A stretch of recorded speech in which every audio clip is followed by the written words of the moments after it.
मैं आईसीयू के बेड पर पड़ी थी। गले में सूखापन, सीने में दबाव, हाथ में सुई लगी हुई और सामने मशीन की बीप बीप, जैसे कोई ठंडी घड़ी मेरे डर को गिन रही हो। नर्स ने मेरा नाम धीरे से पुकारा, शारदा जी, आप सुन पा रही हैं? मैंने पलट कर देखा तो उसकी आंखों में जल्दबाजी नहीं थी, बस आदत थी। हर दिन किसी की सांसें संभालने वाली आदत। उसने फाइल का पन्ना पलटा और बहुत हल्के से बोली, आपके घर वालों का नंबर कॉल कर दूं? किसी को तो बताना पड़ेगा। मेरे गले से आवाज नहीं निकली, बस सिर हिलाया। फोन मेरे हाथ में रखा गया। स्क्रीन धुंधली दिख रही थी, फिर भी एक नाम साफ दिखा, मेरी बेटी। मैंने कॉल लगाया। 1, 2, 3 रिंग। मेरे दिल की धड़कन रिंग के साथ मिल गई। हेलो? उधर से आवाज आई, मेरी बेटी अनाया की। मैंने जितना हो सका उतना साफ बोला, बेटा, मैं अस्पताल में हूं, आईसीयू। एक पल को सन्नाटा, फिर उसकी सांस तेज हुई। आईसीयू? माँ, क्या हुआ? आप ठीक तो? मैंने आंखें बंद कर लीं। घर में गिर गई थी, सीने में बहुत दर्द। मुझे कोई चाहिए था। तू आ सकती है? उसने आवाज धीमी कर ली, ऐसी आवाज जो लोग तब करते हैं जब आसपास कोई सुन रहा हो। माँ, अभी आज तो मुश्किल है। समर बाहर है, घर अकेले, और काम भी। मैं परसों तक ट्राई करूंगी, अगर मैनेज हुआ तो। परसों? मेरे कानों में मशीन की बीप और उसकी बात एक साथ गूंज गई। आईसीयू में कोई परसों नहीं होता। मैंने रोना नहीं शुरू किया, मैं चिल्लाई भी नहीं, बस अंदर कुछ ढीला पड़ गया, जैसे किसी रस्सी का आखिरी गांठ खुल गया हो। मैंने धीरे से कहा, ठीक है बेटा, समझ गई। वो झट से बोली, माँ, ऐसा मत बोलो। मैं मना नहीं कर रही, बस अभी नहीं हो पा रहा। प्लीज इमोशनल मत बनो। इमोशनल मत बनो, जैसे आईसीयू की ठंड किसी का मूड हो। कॉल कट गई और उसी पल मुझे लगा, अगर आप भी अपने घर में किसी बुजुर्ग के साथ रहते हैं, माँ, पिता, दादी, नानी, तो आज का ये किस्सा बस कहानी मत समझिए। एक छोटी सी गलती, एक टालना, एक कल देखेंगे, किसी की पूरी जिंदगी बदल सकता है। वीडियो को अभी लाइक कर दीजिए और अंत तक देखिए, क्योंकि आगे जो मैं सीखने वाली थी वो हर घर को जानना चाहिए। ये कहानी काल्पनिक है, मगर इसके हालात बहुत असली हैं, और यही सबसे डरावनी बात है। अब मैं आपको बताती हूँ कि आईसीयू तक बात पहुंची कैसे। उस दिन शाम जल्दी उतर आई थी। शहर का नाम है भैरव नगर, छोटा सा पर भीड़ वाला। सर्दी की धुंध गलियों में ऐसे बैठी थी जैसे किसी ने सफ़ेद चादर डाल दी हो। पड़ोस के घरों में शादी सीजन वाली लड़ियां टिमटिमा रही थीं। किसी घर से हल्की सी ढोलक की आवाज़ आती, किसी घर से टीवी का शोर। मेरे घर में बस कुकर की सीटी थी। मैं रसोई में खड़ी थी। गैस पर चिकन सूप रखा था, काली मिर्च, अदरक, थोड़ा सा अजवाइन। डॉक्टर ने पहले भी कहा था, हल्का खाइए, गरम लीजिए, तो मैंने वही किया। आदत थी, बीमार होऊं तब भी किसी और के लिए खाना बनाना। मैंने बिना सोचे 2 स्टील की कटोरियां निकाल लीं, एक मेरी, एक अनाया की। ये चीज़ें बहुत मूर्ख लगती हैं, है ना? पर माँ की मूर्खता में भी एक उम्मीद छिपी होती है। कुछ महीने पहले मेरे जन्मदिन पर अनाया ने बस एक मैसेज किया था, हैप्पी बर्थडे माँ, बहुत बिजी हूँ, टेक केयर। न कॉल, न आवाज़, बस शब्द। मैंने उस दिन भी खुद को समझाया था, बेटी है, काम में होगी। मगर सच ये था कि मैं खुद को बार बार समझा रही थी ताकि अकेलापन मुझे चुभे नहीं। उस शाम मैंने तय किया, आज मैं ज़्यादा नहीं सोचूंगी, बस फ़ोन करूंगी। मैंने नंबर मिलाया, रिंग गई, 1, 2। मैंने सोचा अब कट जाएगा। फिर उधर से आवाज़ आई, जल्दी में, माँ, जल्दी बताओ, क्या हुआ? पीछे शोर था, किसी कैफ़े का, या किसी गाड़ी का, या किसी पार्टी का। मेरे लिए वो शोर एक ही मतलब रखता था, मैं उसके दिन की लिस्ट में सबसे नीचे हूँ। मैंने धीरे से कहा, कुछ नहीं बेटा, सूप बनाया है, सोचा तू इस हफ्ते आ जाएगी। वो थोड़ी सी हंसी, ऐसी हंसी जो किसी और को दिखाने के लिए होती है। अरे माँ, आज तो पागलपन हो गया। समर के क्लाइंट आ गए थे, फिर मुझे भी भाग दौड़। मैं आऊंगी 2 दिन बाद। अगर फ्री हुई तो? अगर फ्री हुई तो? ये 3 शब्द मेरे ऊपर बर्फ की तरह गिर गए। मैंने कहा, 2 दिन बाद? बेटा, बस मन कर रहा था। तुझे देख लूं? वो तुरंत नरम पड़ गई। बस इतना कि सुनने में ठीक लगे। माँ, आप खा लो। इंतज़ार मत करना। मैं कॉल कर लूंगी बाद में। अभी टाइम नहीं है। और कॉल खत्म। मैंने फ़ोन मेज़ पर रखा। ज़ोर से नहीं, पर अंदर कुछ ज़ोर से गिरा। सूप की भाप ऊपर उठ रही थी, जैसे उसे अभी भी भरोसा था कि दूसरी कटोरी खाली नहीं जाएगी। मैंने कटोरी उठाई और उसी पल सीने में दर्द उठा। पहले हल्का दबाव, फिर तेज़ कसाव। ऐसा लगा जैसे किसी ने मेरी छाती के अंदर मुट्ठी बना ली हो। दर्द कंधे तक भागा, फिर जबड़े की तरफ चढ़ा। मैंने सांस रोककर खुद को संभालने की कोशिश की। हमारे यहाँ बड़े लोग अक्सर यही करते हैं, अभी ठीक हो जाएगा। पर ये अभी नहीं था। मेरे घुटने ढीले पड़े, हाथ कांपा। कटोरी छूट गई, कटोरी फर्श से टकराई, सूप फैल गया। गर्म सूप मेरे पैरों पर गिरा, पर मुझे जलन महसूस ही नहीं हुई। दर्द उससे बड़ा था। कमरा घूमने लगा। मैं गिर पड़ी। चेहरा ठंडी टाइल पर लगा। आंखें खुली थीं, पर आवाज नहीं निकल रही थी। मैंने हाथ बढ़ाया। उंगलियां फोन तक पहुंची। 2 बार फिसली। तीसरी बार पकड़ पाई। मैंने कांपते हुए 108 दबाया। आवाज टूट रही थी, फिर भी मैंने पता बताया। भैरव नगर, गली नंबर, मकान नंबर। ऑपरेटर ने कहा, आंटी, घबराइए मत। गहरी सांस। कोई पास है क्या? मेरे मुंह से बस इतना निकला, कोई नहीं। उस पल मुझे पहली बार समझ आया, अकेलापन सिर्फ भावना नहीं, ये खतरा भी है। दरवाजे के बाहर हवा से सूखे पत्ते घिस रहे थे। अंदर गैस की लौ धीमी जल रही थी। मेरा सिर भारी हो रहा था। मैंने खुद को जगाए रखने के लिए टाइलों की लाइनों को गिनना शुरू किया। 1, 2, 3। कुछ ही मिनटों बाद दूर से सायरन की आवाज आई, फिर तेज, फिर बिल्कुल पास। दरवाजा खटखटाया गया। आंटी, आवाज दीजिए। मैं बोल नहीं पाई। फिर पड़ोस की फरीदा खान की आवाज आई, अरे ये तो शारदा जी का घर है, दरवाजा खोलो जल्दी। किसी ने कुंडी तोड़ी। कदमों की भाग दौड़। स्ट्रेचर, ऑक्सीजन का मास्क। एक लड़का बोला, आंटी, आंखें खोलिए, हम आ गए। मैंने कोशिश की, पर लाइटें धुंधली हो गईं और अगले पल सब सफेद सफेद। हॉस्पिटल की तेज रोशनी, दवाइयों की गंध और मशीनों की बीप। मेरे कान में डॉक्टर की आवाज आई, टाइम पर 108 कॉल हो गया, वरना। उसने पूरा वाक्य नहीं कहा। शायद वो मुझे डराना नहीं चाहता था। फिर नर्स ने कहा, आईसीयू में एडवांस 1,20,000 जमा कराइए। कार्ड है? कैश? फरीदा ने हकलाकर कहा, इनकी बेटी है, कॉल करते हैं। और तब मेरे अंदर एक छोटी सी उम्मीद फिर जगी, शायद अब अनाया आ जाएगी।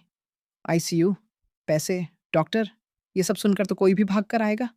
पर आप जानते हैं क्या हुआ?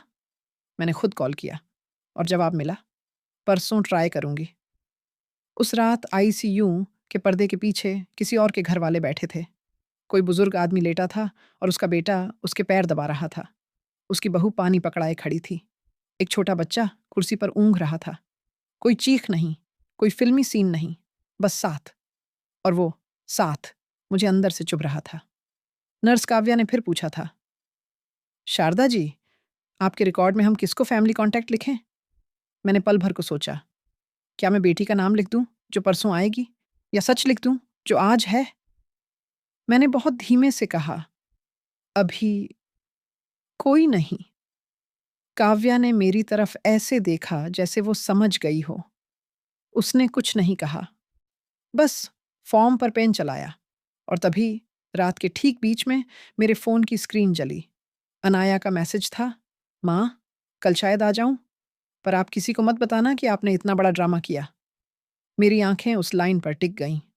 ड्रामा। मैंने फ़ोन नीचे रखा और उसी पल मैंने एक फ़ैसला लिया। ऐसा फ़ैसला जो एक माँ बहुत देर से लेती है और लेने के बाद उसकी दुनिया उलट जाती है। लेकिन वो फ़ैसला क्या था? और जब अनाया सच में मेरे घर के दरवाजे तक पहुंची, तो मैंने उसके सामने क्या किया, ये आप अगले हिस्से में सुनिएगा। डॉक्टर ने कहा था कि मैं बच गई, क्योंकि मैंने समय पर 108 कॉल कर दिया था। उन्होंने ये भी कहा था कि ऐसे केस में सबसे बड़ा खतरा दर्द नहीं होता, देरी होती है। सीने में भारीपन, पसीना, सांस फूलना, जबड़े या बाएं हाथ में खिंचाव। इनमें से कुछ भी हो तो अभी ठीक हो जाएगा वाला बहाना नहीं चलता। मैं आईसीयू से बाहर आई तो शरीर हल्का था, लेकिन दिमाग भारी। नर्स काव्या ने मेरी फाइल मेरे हाथ में दी। डिस्चार्ज पेपर, दवाइयों की पर्ची, अगले चेकअप की तारीख और एक लाइन जो मुझे अंदर से चीर गई। Patient must have a care giver at home. Kavya ने धीमे से पूछा। शारदा जी, आपके साथ कौन रहेगा? कम से कम 2 दिन कोई तो चाहिए। मैंने मुस्कुराने की कोशिश की। मैं संभाल लूंगी। वो समझ गई। उसने मेरे बैग में कागज ठीक से रखे, फिर मेरे हाथ पर हल्का सा हाथ रखा। एक बात बताऊं, घर में अकेले रहना गलत नहीं है, लेकिन अकेले रहने का सिस्टम होना चाहिए। इमरजेंसी में सिस्टम ही बचाता है। उसकी बात सीधी थी, बिना दया के, और शायद इसलिए सही लगी। पेमेंट काउंटर पर फरीदा खान मेरे साथ खड़ी थीं। उन्होंने अपनी ही स्कार्फ से ठंडी हवा रोकते हुए पूछा, बेटी को कॉल किया? मैंने सिर हिलाया। किया था। आई? मैंने कुछ नहीं कहा। फरीदा ने भी ज्यादा नहीं पूछा। बस काउंटर वाले से बोली, भाई साहब, इस आंटी का बिल बना दो, बाकी हम देख लेंगे। बिल की रकम सुनकर मेरा दिल फिर से बैठ गया। आईसीयू, जांच, दवाइयाँ, 2 दिन का खर्च, एक साथ इतना।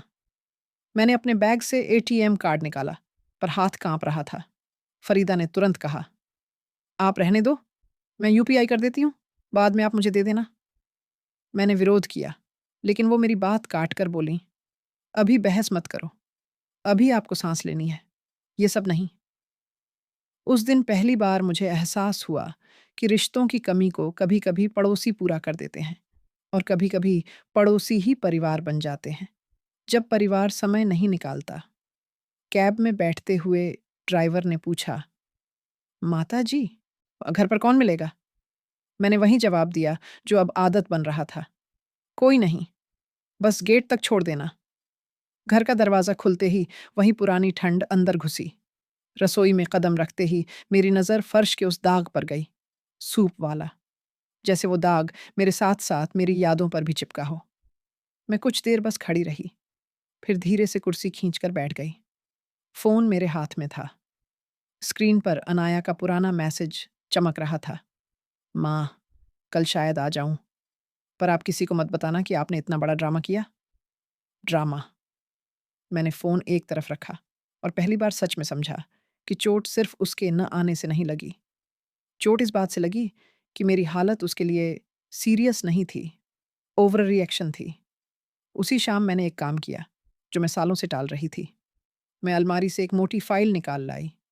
पुराने कागज़, बैंक पासबुक की कॉपी, बीमा के पेपर, आधार, पैन, अस्पताल की पर्चियाँ, सब कुछ बिखरा हुआ था, बिना क्रम के।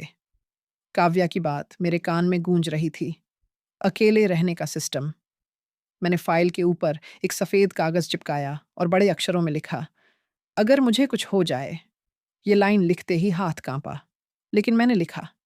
फिर उसके नीचे मैं एक एक चीज़ जोड़ने लगी, मेरा नाम, उम्र, ब्लड ग्रुप, मेरी दवाइयों की लिस्ट, डॉक्टर का नाम, नज़दीकी अस्पताल का नाम, बीमा नंबर, और सबसे ज़रूरी 2 इमरजेंसी नंबर। पहला, फरीदा का। दूसरा, नर्स काव्या का नहीं, क्योंकि वो हॉस्पिटल की है, मेरी ज़िंदगी की नहीं। मुझे अपने आसपास के लोगों का सहारा चाहिए था। मैंने दूसरा नंबर रखा, शिवम, किराए वाला लड़का, नीचे वाला फ्लैट, जो ज़रूरत पड़ने पर दरवाज़ा तोड़ सके, बाइक से भागकर दवा ला सके। फिर मैंने एक छोटा सा नोट लिखा, चाबी फरीदा जी के पास है।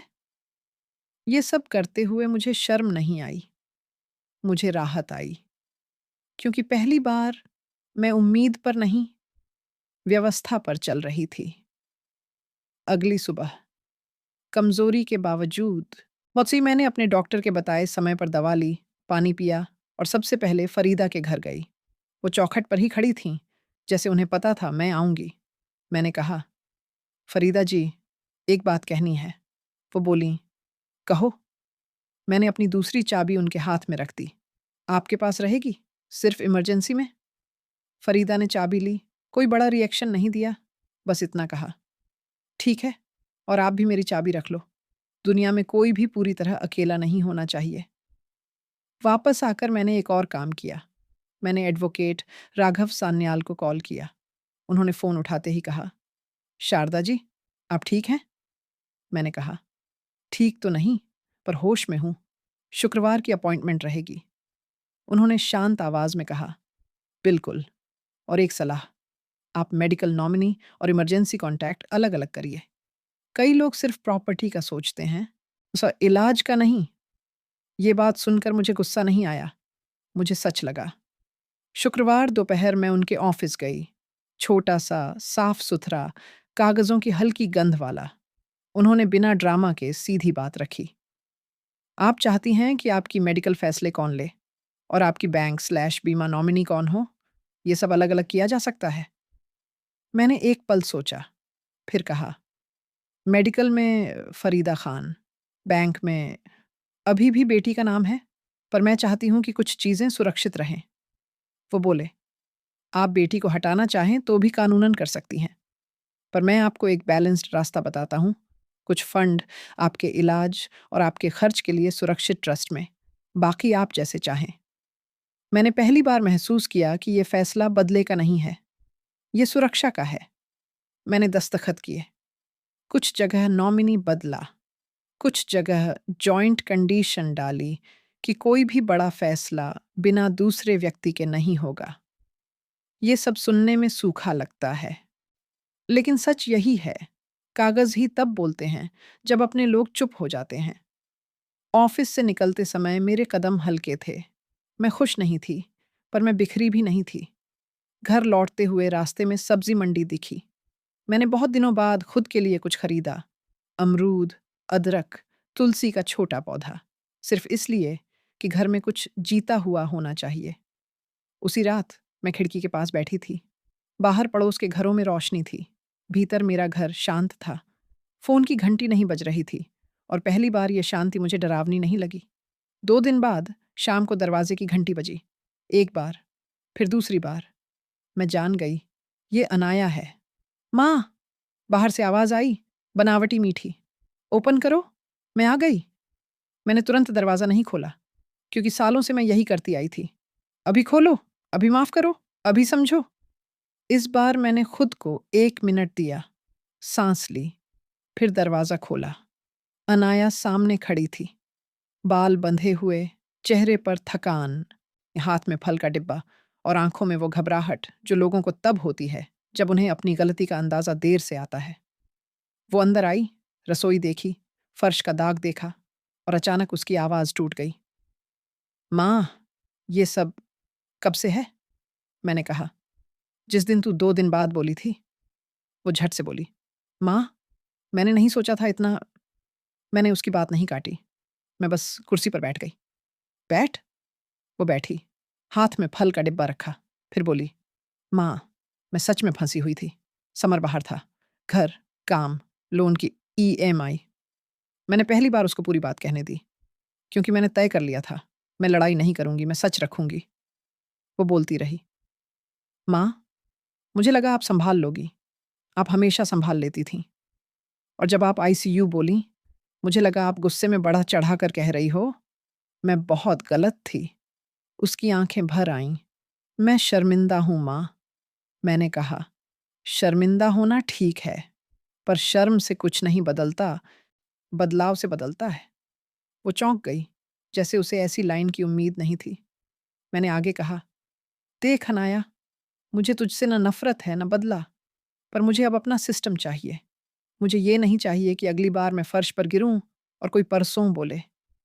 वो तुरंत बोली, नहीं माँ, अब ऐसा नहीं होगा। मैंने हाथ उठाकर उसे रोका। बातें नहीं, प्लान। वो चुप हो गई। मैंने अपनी फाइल टेबल पर रखी, वही जिसके ऊपर लिखा था, अगर मुझे कुछ हो जाए। अनाया ने उसे देखा, जैसे किसी ने उसके सामने आईना रख दिया हो। मैंने कहा, इसमें सब है, दवा, नंबर, चाबी, सब। वो धीरे से बोली, माँ, आपने चाबी किसे दी? मैंने बिना नर्म गरम हुए कहा, फरीदा जी को। अनाया का चेहरा एकदम बदल गया। पड़ोसन को? माँ, ये क्या? मैंने पहली बार आवाज़ सख्त की। ये क्या नहीं है, पर ये ज़रूरी है। वो कुछ कहने ही वाली थी कि उसी समय मेरे फ़ोन पर कॉल आया। स्क्रीन पर नाम था, एडवोकेट राघव सान्याल। मैंने कॉल उठाया। उधर से उनकी आवाज़ आई, शारदा जी, आपके डॉक्यूमेंट्स तैयार हैं, बस एक आखिरी सिग्नेचर बाकी है। और हाँ, नॉमिनी अपडेट का एसएमएस आपके बैंक से आज रात तक आ जाएगा। अनाया ने नॉमिनी अपडेट शब्द सुना और जैसे उसके पैरों के नीचे से ज़मीन खिसक गई। उसने धीरे से पूछा, माँ, आपने नॉमिनी बदल दी? मैंने उसकी आंखों में देखा, फिर बहुत शांति से कहा, हाँ। और उसी पल अनाया के चेहरे पर जो डर आया, वो डर सिर्फ पैसे का नहीं था। वो डर इस बात का था कि पहली बार उसकी माँ ने अपने लिए फैसला लिया है और अब सब वैसा नहीं रहेगा जैसा वो समझती थी। अनाया ने कांपती आवाज में कहा, माँ, आपने मेरा नाम हटाया है क्या? मैंने जवाब देने के लिए मुंह खोला ही था कि बाहर फिर से दरवाजे की घंटी बजी, लगातार, तेज। और उसी के साथ मेरे फोन पर बैंक का मैसेज चमका। मैंने स्क्रीन देखी, फिर अनाया की तरफ देखा। अब जो होने वाला था, वो सिर्फ माँ बेटी की लड़ाई नहीं थी। वो सच, जिम्मेदारी और रिश्ते की कीमत का हिसाब था। दरवाजे की घंटी लगातार बजती रही। अनाया की आंखें मेरे फ़ोन की स्क्रीन पर टिक गईं, जहां बैंक का मैसेज चमक रहा था। उसके चेहरे पर डर साफ था, जैसे किसी ने अचानक उसे बता दिया हो कि अब माँ की जिंदगी में उसकी जगह ऑटोमेटिक नहीं रही। मैंने फ़ोन साइड में रखा और जाकर दरवाज़ा खोला। बाहर फरीदा जी थीं, साथ में नीचे वाले फ्लैट का शिवम और सोसाइटी का गार्ड। फरीदा जी का चेहरा घबराया हुआ था। शारदा जी, अंदर सब ठीक है? नीचे से घंटी की आवाज़ तेज़ आ रही थी। और आप अकेली रहती हैं? तो हम। मैंने 1 सेकंड के लिए कुछ नहीं कहा। फिर धीरे से बोली, हाँ, फरीदा जी, सब ठीक है। आप लोग अंदर आ जाइए। अनाया ने उन्हें देखकर राहत की सांस ली, लेकिन उसी राहत में उसे एक और बात समझ में आ गई। जब वो नहीं थी, तब किसी और ने मेरी तरफ हाथ बढ़ाया था, और ये बात उसके लिए आसान नहीं थी। फरीदा जी अंदर आईं, मेरी तरफ देखा, फिर अनाया की तरफ। बेटी आ गई? उन्होंने बहुत सादा सा सवाल किया, लेकिन उस सादगी में पूरा सच छुपा था। अनाया ने हल्की आवाज में कहा, जी, मैं आ गई। गार्ड और शिवम को मैंने धन्यवाद कहा और वापस भेज दिया। फरीदा जी बैठ गईं, लेकिन उन्होंने माहौल भारी नहीं किया। बस पानी का ग्लास उठाकर मेरे सामने रख दिया, जैसे कह रही हूं, पहले शरीर, फिर बातें। अनाया की नज़र फिर से मेरे फ़ोन पर गई। माँ, वो मैसेज, नॉमिनी मैंने उसकी बात पूरी होने से पहले ही कहा, हाँ, मैंने कुछ बदलाव किए हैं और मैं तुझे सच बताऊंगी। मगर उससे पहले एक बात साफ कर दे, तू डर किस बात का रही है? पैसे का, या इस बात का कि मैंने पहली बार अपने लिए स्टैंड लिया? अनाया की आंखें भर आईं। वो कुछ सेकंड चुप रही, फिर बोली, दोनों, और सबसे ज़्यादा इस बात का कि मैंने आपको इतना अकेला छोड़ दिया कि आपको किसी और को सिस्टम बनाना पड़ा। उसका गला रुंध गया। माँ, मैं सच में, मैंने अपने दिमाग में ये कहानी बना ली थी कि आप मजबूत हैं, आप संभाल लेती हैं, और उसी बहाने मैंने अपनी जिम्मेदारी टाल दी। मैंने एक लंबी सांस ली। मजबूती का मतलब ये नहीं होता कि तुम्हें छोड़ देने का लाइसेंस मिल जाए। फरीदा जी ने बीच में बहुत शांत स्वर में कहा, बेटा, बात कड़वी लग सकती है, पर आजकल सबसे बड़ा खतरा बीमारी नहीं है, अकेलापन है, और इमरजेंसी में अकेलापन जान ले लेता है। अनाया ने सिर झुका लिया। मैंने आईसीयू वाली रात, परसों कहा, माँ, मैं उस लाइन को वापस लेना चाहती हूँ। मैंने उसकी तरफ देखा। वापस नहीं ले सकती, लेकिन उसका असर कम कर सकती है, आज से। वो जल्दी से बोली, हाँ, बताइए, कि क्या करना है? मैंने वही शब्द दोहराए जो मैंने चैप्टर 2 में कहे थे, इस बार और स्पष्टता से। बातें नहीं, प्लान। मैं उठी और अलमारी से वो फाइल निकाल लाई, जिसके ऊपर मैंने मोटे अक्षरों में लिखा था, अगर मुझे कुछ हो जाए। अनाया ने उसे देखते ही आंखें फेर लीं, जैसे किसी ने उसे शर्म का आईना दिखा दिया हो। फरीदा जी ने फाइल को हल्के से थपथपाया। ये जरूरी है बेटा, ये डर नहीं है, ये तैयारी है। मैंने फाइल खोलकर अनाया को दिखाया। देख, इसमें मेरी दवाइयों की लिस्ट है। डॉक्टर का नंबर है, मेरा ब्लड ग्रुप है, बीमा की डिटेल है और एक पेज फ्रिज पर चिपका है। इमरजेंसी में कौन क्या करेगा? अनाया ने धीरे से पूछा। और नॉमिनी वाला? मैंने बिना भावुक हुए सीधी बात कही। मैंने तुझे हटाया नहीं है। मैंने सिर्फ 2 अकाउंट अलग किए हैं। एक इलाज और इमरजेंसी के लिए, जिसमें फरीदा जी को जॉइंट साइनर रखा है, ताकि अगर मैं बेहोश हो जाऊं तो अस्पताल में कोई परसों नहीं बोले और इलाज रुक ना जाए। दूसरा मेरा पुराना अकाउंट, उसमें तू अभी भी नॉमिनी है। अनाया ने राहत की सांस ली, फिर तुरंत अपराध बोध से भर गई। माँ, मतलब आपने फरीदा आंटी पर इतना भरोसा? मैंने कहा। भरोसा खाली भावना नहीं है। भरोसा वो होता है जो इमरजेंसी में काम आए। फरीदा जी ने मेरे लिए बिल भरा, मुझे घर छोड़ा, चाबी रखी और बिना सवाल किए खड़ी रहीं। ये भरोसा उन्होंने कमाया है। फरीदा जी ने हाथ उठाकर कहा, अरे शारदा जी, इतना मत बोलो। मैं पड़ोसन हूं, पर इंसान भी हूं। मैंने उनकी तरफ देखा। इंसान होना आजकल बड़ी बात है। अनाया की आंखों से आंसू गिर गए। वो कुर्सी से उठी और मेरे सामने आकर घुटनों के बल बैठ गई। माँ, मुझे माफ कर दो। मैं सच में बहुत नीचे गिर गई थी। मैं ये नहीं चाहती कि कोई और आपकी जगह ले। मैं चाहती हूं कि मैं खुद आपकी बेटी बनकर रहूं, सिर्फ नाम से नहीं, काम से। मैंने उसे उठाया। फर्श पर बैठकर माफी मत मांग। ये कोई फिल्म नहीं। अगर सच में बदलना है, आज तो खड़े होकर बदल। वो खड़ी हुई, आंखें पोंछी। ठीक है, बोलिए। पहला कदम क्या है?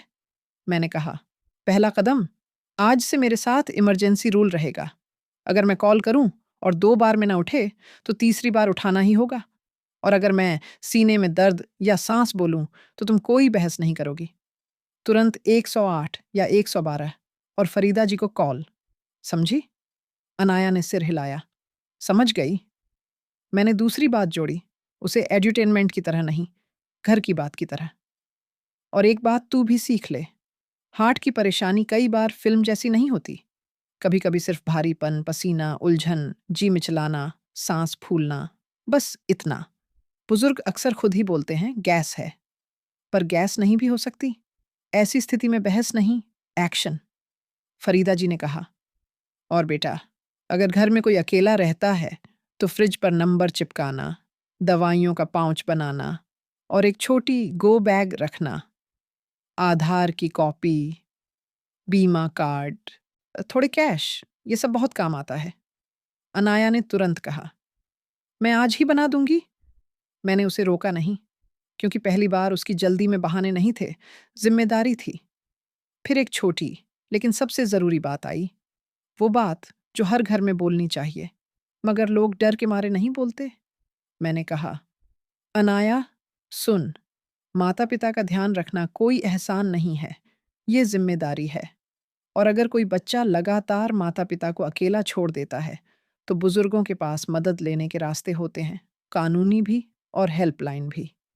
मैं तुझे धमकी नहीं दे रही, मैं बस बता रही हूं कि दुनिया में सिस्टम सिर्फ मेरे घर के लिए नहीं, समाज के लिए भी होता है। अनाया का चेहरा उतर गया।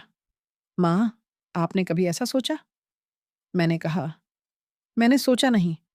मैंने सिर्फ ये समझा कि प्यार के भरोसे जिंदगी नहीं चलती, जिंदगी सिस्टम पर चलती है। और प्यार, प्यार को सिस्टम का साथ देना पड़ता है, वरना प्यार भी टूट जाता है। कमरे में कुछ देर चुप्पी रही। फिर अनाया ने बहुत धीमे से कहा, माँ, मैं आपको खोने से डर गई हूँ। उस रात आईसीयू, और मैं वहां नहीं थी। मैंने उसकी तरफ देखा। डर ठीक है, डर बताता है कि अभी भी इंसान जिंदा है, लेकिन डर तभी काम का है जब वो तुम्हें बदल दे। उसने कहा, मैं बदलूंगी। मैं एक चीज और कर सकती हूँ, मैं आपके लिए एक पार्ट टाइम केयर गिवर रख दूँ। सुबह दवा, बीपी, खाना, और मैं शाम को आ जाऊंगी, या वीडियो कॉल। मैंने तुरंत हाँ नहीं कहा। मैंने बस पूछा, तू ये 1 हफ्ता करेगी या सच में करेगी? उसने मेरे हाथ पर हाथ रखा। सच में, फरीदा जी ने पहली बार मुस्कुराकर कहा। अब ये बात सही दिशा में जा रही है। उस शाम हम तीनों ने मिलकर रसोई साफ की। फर्श का पुराना दाग अनाया ने घुटनों के बल बैठकर रगड़ा, बिना कहे। बिना दिखावे के। मैंने उसे देखा और मेरे अंदर जो सालों से सख्ती जम गई थी, क्योंकि उसमें पहली बार दरार आई, अच्छी वाली दरार, जहाँ से गर्मी अंदर आती है। खाने में हमने कुछ भारी नहीं बनाया। मैंने उसे कहा कि डॉक्टर ने क्या बोला है, कौन सी दवा कब लेनी है, नमक कितना कम करना है, पानी कैसे पीना है। वो ध्यान से सुन रही थी और पहली बार मुझे लगा मैं बोल रही हूँ और मेरी बेटी सच में सुन रही है। रात को अनाया ने मेरे कमरे में तकिया ठीक किया और बोली, माँ, मैं आज यहीं रुक जाऊं? मैंने सिर हिलाया। रुक जा। वो बिस्तर के पास वाली कुर्सी पर बैठ गई, जैसे बचपन में मैं उसके पास बैठती थी जब उसे बुखार होता था। थोड़ी देर बाद उसने कहा, माँ, एक बात पूछूं? पूछ। आपने मुझे माफ़ कर दिया, सच में? मैंने उसे बहुत ध्यान से देखा। ये वही सवाल था जो हर टूटे रिश्ते के बाद हवा में लटकता है। मैंने कहा, हाँ, मैंने तुझे पूरी तरह माफ़ किया। उसकी आंखें फिर भर आईं। पर कैसे? मैंने अपनी बात बहुत आसान शब्दों में कही, ताकि एक बच्चा भी समझ सके और एक बड़ा भी। क्योंकि अगर मैं माफ़ नहीं करूँगी, तो मैं हर दिन उसी आईसीयू वाली रात में जीती रहूँगी। मैं गुस्से के साथ जीती रहूँगी और गुस्सा सबसे पहले गुस्सा रखने वाले को खाता है। मैं अब वो नहीं चाहती। मैं शांति चाहती हूँ। वो फुसफुसाई, तो सब ठीक हो गया? मैंने कहा, सब ठीक होने में समय लगेगा, पर दिशा ठीक हो गई है। फिर मैंने एक आखिरी बात जोड़ी, सच्ची, साफ और बिना मिठास के। और सुन, माफ़ी का मतलब ये नहीं कि पुराने पैटर्न वापस आ जाएं। माफ़ी का मतलब है, मैं तुझे एक नई शुरुआत दे रही हूँ और तू उसे रोज़ साबित करेगी। उसने सिर हिलाया। मैं करूँगी। अगली सुबह हम दोनों ने आंगन में तुलसी के पास एक छोटा सा पौधा लगाया। कोई बड़ा प्रतीक नहीं बनाया, कोई फिल्मी लाइन नहीं, बस मिट्टी, पानी और एक छोटा सा वादा कि अब रिश्ता सिर्फ बातों पर नहीं चलेगा, हरकतों पर चलेगा। और उस दिन पहली बार मैंने 2 कटोरियाँ निकालीं, लेकिन इस बार आदत से नहीं। इस बार इसलिए क्योंकि मेरी बेटी सच में सामने बैठी थी। अगर आप ये कहानी सुन रहे हैं और आपके घर में कोई बुजुर्ग है, माँ, पिता, दादी, नाना, तो आज ही एक छोटा-सा काम कीजिए। उनके फ्रिज पर इमरजेंसी नंबर चिपकाइए। उनके फ़ोन में 108/112 सेव करिए। दवाइयों की लिस्ट लिखिए और सबसे ज़रूरी, उन्हें ड्रामा मत कहिए। उम्र के साथ शरीर कमज़ोर होता है, लेकिन सम्मान की ज़रूरत और बढ़ जाती है। अगर आपको ये कहानी छू गई हो, तो वीडियो को लाइक करें, शेयर करें, किसी एक ऐसे इंसान तक जो अपने माता-पिता को कल कहकर टाल देता है। और कमेंट में लिखिए, आपने आज अपने घर के लिए कौन-सा छोटा सिस्टम बनाने का फ़ैसला किया? चैनल को सब्सक्राइब करें, क्योंकि अगली कहानी भी सिर्फ़ भावुक नहीं होगी, आपको कुछ सिखा कर जाएगी।